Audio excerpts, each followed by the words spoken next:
আমাদের রপ্তানিমুখী গার্মেন্টস শিল্পের কর্মরত শ্রমিক কর্মচারীদের সার্বিক কল্যাণেও একই সেবা দিতে গঠন করা হয়েছে কেন্দ্রীয় তহবিল। কর্মক্ষেত্রে দুর্ঘটনাজনিত ক্ষতিপূরণ স্কিম EIS চালুর মাধ্যমে কর্মক্ষেত্রে পেশাগত দুর্ঘটনা অসুস্থতার ক্ষতিগ্রস্ত শ্রমিকদের চিকিৎসা পুনর্বাসন সেবা দেওয়ার পাশাপাশি আর্থিক ক্ষতিপূরণও দেওয়া হচ্ছে। পাশাপাশি রপ্তানিমুখী শিল্পের কর্মহীন ও দুস্থ শ্রমিকদের সর্বোচ্চ 3 মাসের নগদ আর্থিক সহায়তা প্রদানমূলক সামাজিক সুরক্ষা কার্যক্রমও চলমান রয়েছে।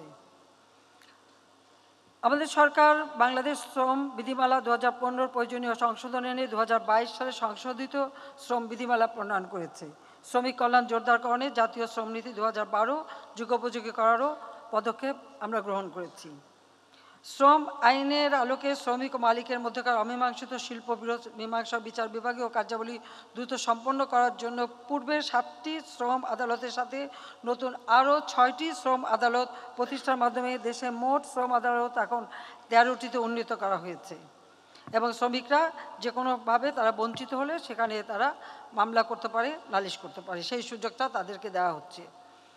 2009 সালে আওয়ামী লীগ সরকার রাষ্ট্র পরিচালনার দায়িত্ব পেয়ে 2010 সালে RMG সেক্টরে শ্রমিকদের নিম্নতম মজুরি, যেটা আমি সেই প্রথমবার যখন সরকার 96 সালে তখন 800 টাকা থেকে 1600 টাকা করেছিলাম, কিন্তু দুর্ভাগ্যের বিষয় 2001-এ আমরা সরকারে আসতে পারিনি।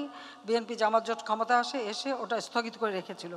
2006 সালের দিকে শ্রম আইন করার পরে তারা ওটা 1600 টাকা করে। আমি যখন 2009-এ সরকার গঠন করলাম তখন দেখলাম যে 1662 টাকা মাত্র তারা মজুরি পায়, সেটাকে 800 টাকা থেকে 1600 টাকা। আমরা তখন আমাদের সত্যি কথা বলতে আমি নিজে তখন উদ্যোগ নিয়েছিলাম, মালিকদের সাথে ডেকে কথা বলেছিলাম এবং তাদের সাথে পরামর্শ করে আমরা শ্রমিকদের মজুরি 1600 টাকা থেকে 3200 টাকায় বৃদ্ধি করি। 2013 সালে অর্থাৎ একই টার্মে পুনরায় আবার আমরা শ্রমিকদের মজুরি 5300 টাকায় বৃদ্ধি করেছিলাম।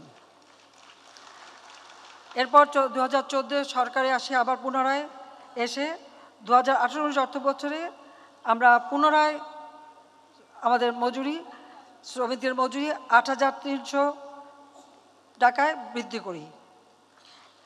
এরপরে 2023 সালে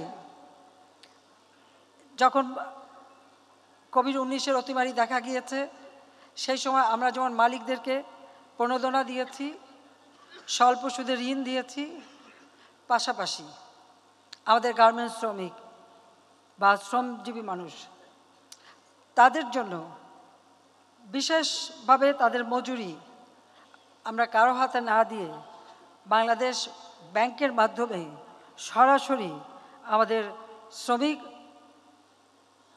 মেয়ে এবং ছেলে সকলের জন্য তাদের মোবাইল ফোন অথবা তাদের অ্যাকাউন্টে সরাসরি আমরা টাকা জমা দিয়েছি, সরাসরি তাদের মজুরি তাদের হাতে পৌঁছে দিয়েছি এবং শিল্প কলকারখানা যাতে বন্ধ না হয় সেগুলি চালু রাখার জন্য যথাযথ ব্যবস্থা নিয়েছি এবং ভিন্ন ধর্মে কী কী উৎপাদন করা যায় সে পরামর্শ দিয়ে সেই সুযোগটাও আমরা সৃষ্টি করে দিয়েছি। অর্থাৎ কোভিড-19-এর যেখানে সারা বিশ্ব স্থবির, বাংলাদেশ কিন্তু স্থবির হয়নি এবং তাদের সব ধরনের সুরক্ষা, বিনা পয়সায় টেস্টিং করা এবং তাদের ভ্যাকসিনের ব্যবস্থা করা এবং কর্মক্ষেত্রে একটা উপযুক্ত স্বাস্থ্য সমস্ত পরিবেশে যাতে কাজ করতে পারে সেই সুযোগটাও আমরা সৃষ্টি করে দিয়েছি।